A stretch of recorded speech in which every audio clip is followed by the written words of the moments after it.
ऐसी अलौकिक मूर्ति मिली है कि भारतवर्ष में सबसे ज्यादा एनर्जी वाली मूर्ति है तो ज्ञानोदय के मुनि सुब्रतनाथ की। सबसे ज्यादा जितनी भी मूर्तियां मैंने दर्शन किए, सबसे ज्यादा पावर, सबसे ज्यादा शक्तिमान जब से वो मूर्ति मिली है, उपलब्ध हुई है, जमीन पे ऊपर आई, तब से वो लाखों लोगों का जीवन संकट से उबार चुकी है। एक के नहीं, लाखों के। इतने संस्मरण मेरे पास आ रहे हैं, इतने लोग कहते महाराज मैंने मुनि सुब्रतनाथ का अभिषेक किया, मुनि सुब्रतनाथ की शांति धारा की, मैं ज्ञानोदय तीर्थ क्षेत्र गया, वहां भक्तांबर विधान, मुनि सुब्रतनाथ भक्तांबर विधान, भक्तांबर विधान नहीं, मुनि सुब्रतनाथ भक्तांबर विधान किया, तो लोगों को अकल्पनीय उपलब्धि हो रही। भक्तांबर की वो पंक्तियां ज्ञानोदय के मुनि सुब्रतनाथ से सार्थक हो रही हैं। उद्भूत भीषण जलोधर भार भुगना, सोच्याम दशा मुपगता च्युत जीवितासा, तदपाद पंकज रजो मृत दिग्ध देहा, मृत्या भवंति मकर ध्वज तुल्य रूप। यानी जिन्होंने जीने की आशा छोड़ दी, डॉक्टरों ने मना कर दिया, सब तरफ से वो हताश हो गए, ज्ञानोदय में जाकर के मुनि सुब्रतनाथ भगवान का अभिषेक शांति धारा विधान किया, आज वे घोड़े के समान दौड़ रहे हैं, आज वे स्वस्थ हो गए हैं। ऐसे दरिद्र दरिद्र लोग जो 1000 रुपया देने के सक्षम नहीं थे, वे 1-1 लाख रुपए की शांति धारा कर रहे, नगद देने में सक्षम हो गए।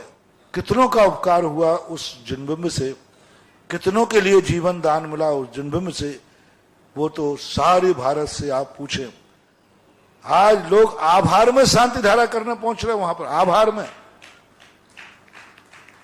हर दिन कोई ना कोई आभार में शांति धारा होती, वहां संकट में नहीं, उनके संकट दूर हो गए, उसमें शांति धारा हो गई। तो वो मूर्ति बंधु बहुत ही एक अकल्पनीय है। आज इस युग में ऐसी मूर्ति की उपलब्धि मेरे हाथ में जब वो मूर्ति लगी तो सारा शरीर मेरा रोमांचित हो गया, सारे शरीर में ऐसे करंट दौड़ा जैसे कि बिजली का करंट दौड़ गया। और उनको पाकर के मैं तो इतना अभाग हुआ कि ऐसे लगा जैसे मैं सारे जन्म जन्म का पुण्य इकट्ठा होके आया हो और इसी मूर्ति मुझे मिलना थी, शायद मैं इसी के लिए जिंदा रहा हूं। जिस दिन मैंने मूर्ति को हाथ में लिया था, मेरे से छोटे महाराज की समाधि हुई थी, तो मैं यही सोच रहा था छोटे छोटे महाराज तो जा रहे हैं, मैं क्यों नहीं जा रहा हूं, नंबर तो मेरा आना चाहिए, मैं तो बड़ा हूं। तो उस दिन भगवान जब हाथ में आए तब मेरे ऐसे अंदर से आवाज आई जैसे मानो सारे ब्रह्मांड से आवाज, तू कैसे चला जाता, तेरे हाथ से तो भगवान प्रकट होना थे, भगवान की महिमा, तेरे कारण से तो भगवान की महिमा गाई जाना थी, सारे जगत के लिए तू भगवान को प्रदान कराएगा, इतने जीवों का कल्याण कराएगा। तो एक ऐसी अनुभूति उस मूर्ति की है, वो मूर्ति अद्भुत है, मानो अद्भुत मूर्ति, उसकी एक एक कण कण में अद्भुत एनर्जी भरी हुई है। अब कितनी एनर्जी प्रस्फुटित कर सकते हैं। जिस दिन मैं यहां आया था उस समय एनर्जी उसकी 4 लाख एनर्जी थी मूर्ति की,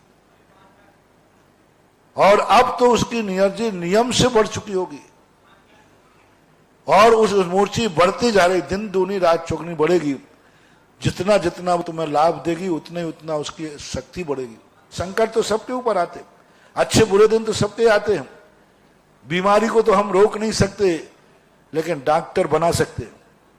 बीमारी हम बुलाते नहीं हैं, बीमारी हम बनाते नहीं हैं, लेकिन डॉक्टर तो बनाना पड़ता है ना। तो बीमारियां तो सब अपने आप आती रही हैं, आती रहेंगी, लेकिन डॉक्टर बनाना, डॉक्टर का मिलना बहुत दुर्लभ होता है।